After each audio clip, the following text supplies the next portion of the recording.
The next move is a very simple downward block, and this is familiar in so many of the karate styles. So maybe as I'm being attacked, I might move away from the front kick. So he's attacking, blocking. As he comes forward, he's gaining momentum, maybe another kick comes, or a punch. Okay, so if we go back, he's kicking, blocking, and continues forward. What I'm going to do, I'm going to move on to an angle, okay, using a traditional stance, shikodachi, okay? And as I'm moving off, if my timing is incorrect, and I hit him when he lands, I can be hit. So if I just demonstrate this, here, he can hit me. Oh. I'm now choosing to use the gedan block as a gedan strike. It's the same technique, just employing it differently. Timing is crucial. So I want to be kicked, and midway through the kick, I'm attacking the groin. If I just demonstrate one more time how if I move off and block, and the distance and timing is wrong, I can get hit. So he's kicking, I land, but I'm getting hit. Okay, so the technique is done through movement. In the middle of the section, I will have hit him. As he's kicking, I hit, and now I've got distance. Okay, also it's putting a dent in his attack. So from here he's attacking, strike, here. Okay. He's attacking, I hit, and move away. Let me just demonstrate from a different angle. If my timing's wrong, he attacks, I move off. At the end of the movement I perform the block, I can get hit at the same time. Okay, now I can't even reach him. This time I need to hit him mid-kick as I move away. He's kicking and I moved. So I'm here, nowhere near him. I hit him during the course of movement.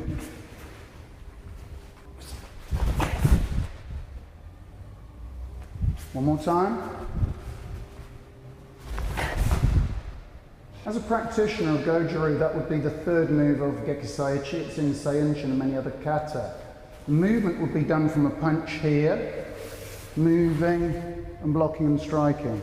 Now it's not done as step, then do the technique. Okay, it's all one motion, moving and finishing simultaneously. That's what I'm trying to illustrate here. I'm hitting him while I'm moving, not after I've finished moving.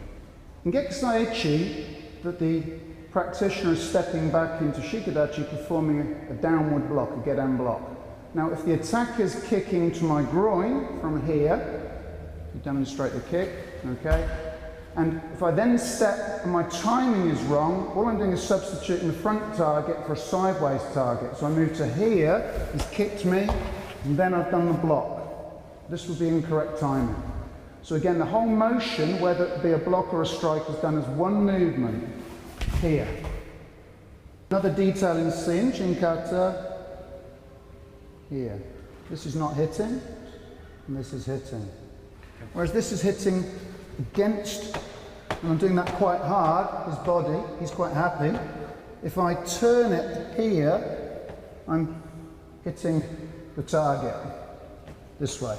Okay, so flexing, hitting underneath. Now I can't reach.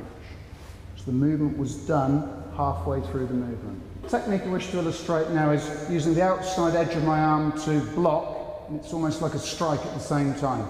Because it's the bone edge, there's very little muscular damage to me. However, I'm attacking a muscle on my opponent. Now, with muscle fibres running along the leg, I'm going across the fibres. If I were to have a piece of wood, I would break the board across the grain, not along the grain. So this is opening up the muscle fibres and going through and penetrating to a layer below, possibly down towards the bone. A well-developed thigh, if the muscles are developed and the person's well conditioned and knows how to move, bounce quite a lot of techniques off of their leg. However, I'm using further down the leg as my target. Again, I'm shredding across the tibialis on the outside edge of the lower leg. I'm going to move slightly forward and to the side. Again, I'm decreasing the amount of movement in the attack, so lessening its pickup power. I'm moving. If I drop forward, I can get hit in the face. If I just drop, I can still get hit. So as I'm moving, I'm covering my face, protecting my face. My arm is on a slight angle here. Not this way. That could cause quite a nasty attack on my arm, possibly break my arm. So it's not a direct strike, it's a glancing motion. I'm not hitting directly onto the muscle, the motion is across the muscle. So rather than blocking here, this is very much a traditional block, blocking, like a block and a strike in one. This is glancing, not square on, because again, his legs are far stronger than my arms. I'm not trying to oppose the power. I'm coming across the muscle fibers. If I just roll my sleeve up, you can see I'm using the bone edge, and this is muscle here. So I'm hitting this way. At the same time, it will bounce the leg away. The kick here is going to hit me. So I'm moving off the line of the attack slightly, just to here, okay, and glancing across the leg. The timing, if I do this, I'm getting hit. So as my arm's here, covering.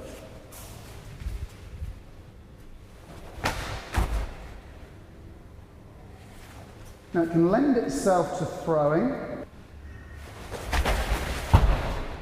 Now the throw I'm doing there, I'm not holding on to him. So for safety in the dojo, holding, lifting, placing the person down.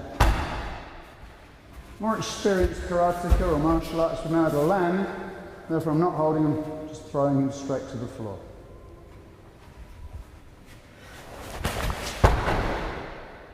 Okay.